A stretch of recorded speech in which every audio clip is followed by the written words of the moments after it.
Hey everyone! Today I'm making this little apron and butter hat for the Capybara stuffed animal I want to be the mascot of my new bakery, Butterside Bars.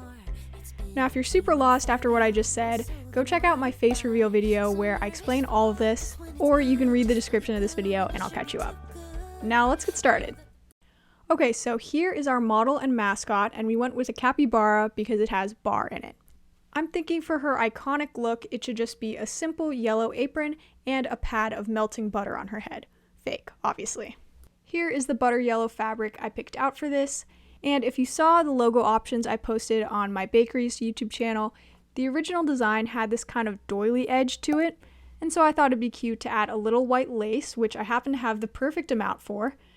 And even though it looks like we're not going to go with that logo, the lace I think adds a little something and is super cute. Okay, first thing, I folded over a piece of paper and am sketching out the shape. I just want a simple U shape, and then I'm adding another line about half a centimeter away from that to be the seam allowance and cutting it out. Then since I did it by eye, I folded in half and cut around it one more time so it's symmetrical. Now at this point you can just unfold this, place it on your fabric, and cut it out, but I did another shortcut and just doubled up my fabric again, so when I cut this out, it'll already be connected, and you'll see why I'm doing that in a little bit. Obviously, an apron like this is really simple. You could always just have one of these pieces and then hem the sides, but what I'm trying to do is have super clean edges by just sewing two together and then turning them right side out. But what complicates it a little bit more is I want there to be lace on the edge, and so I can just do it in one step. I'm sandwiching the lace in between the edges, but I want to make sure it's facing in, so when I turn it out, the lace is sticking out. It's kind of confusing, but it works. Okay, now I'm sewing along this edge I've pinned, except one thing I forgot is I need to leave an opening at the top on both sides because I still need to feed the ribbon through. So I forgot to do that on one side and had to undo those stitches later. But I remembered on the second side at least, and you'll want to leave a pretty big gap because that's how you'll turn it inside out.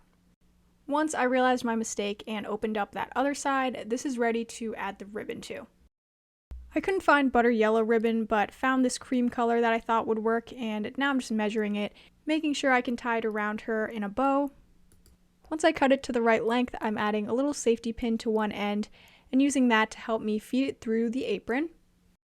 This next part is the most time consuming, which is just sewing up those open edges and trying to keep the raw edges tucked in so it looks all clean. I decided to do it by hand because I'd have more control. And keep in mind, now it is securing the apron to the ribbon, which I kind of forgot to think about, so I accidentally sewed the apron on, not in the center. You'll see how I made that work, but just something to remember.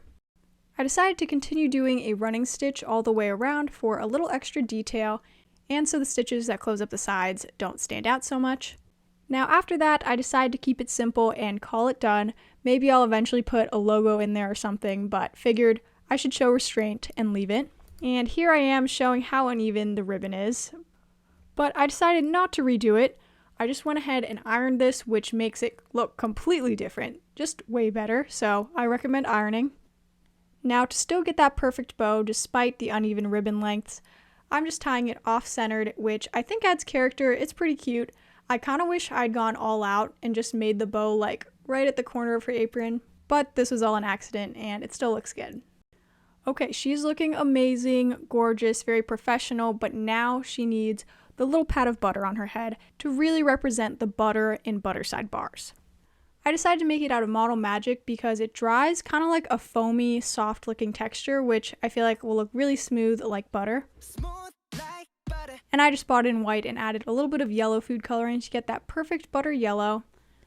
And sorry about this bright, hot pink clay mat I'm using. I feel like it's like sucking all the saturation out of this video. But this is the only mat I have, and I wanted to keep the Model Magic clean away from my dirty desk, obviously. First, I'm making the melted part of the butter by just rolling it out in a ball, smashing it to be a little bit thinner, and then just pulling the edges to create kind of the wavy shape that it would make. And then I laid it flat and smoothed it out even more, trying to make it pretty even but a little bit thinner on the edges.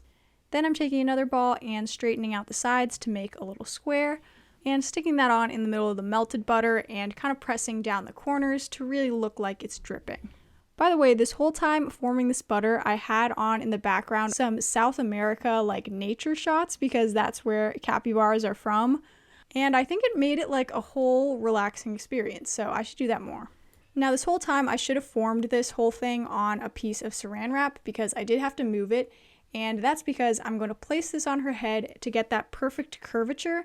So hopefully it stays on easier and just looks seamless because it's melted butter. It's forming to your head. Checking on it the next day, it is fully hard on the outside, but the part where it was stuck on the saran wrap isn't, so I let this dry upside down for a little longer. And once that's dry, the full ensemble is done and we can finally try everything on. And honestly, it's exactly how I pictured it in my head, so I'm really proud. It's super cute and simple, and now she's ready to go to the market. That is, as soon as I'm ready to sell at the market. Catch me posting more on Butterside Bars, and I'll see you next time.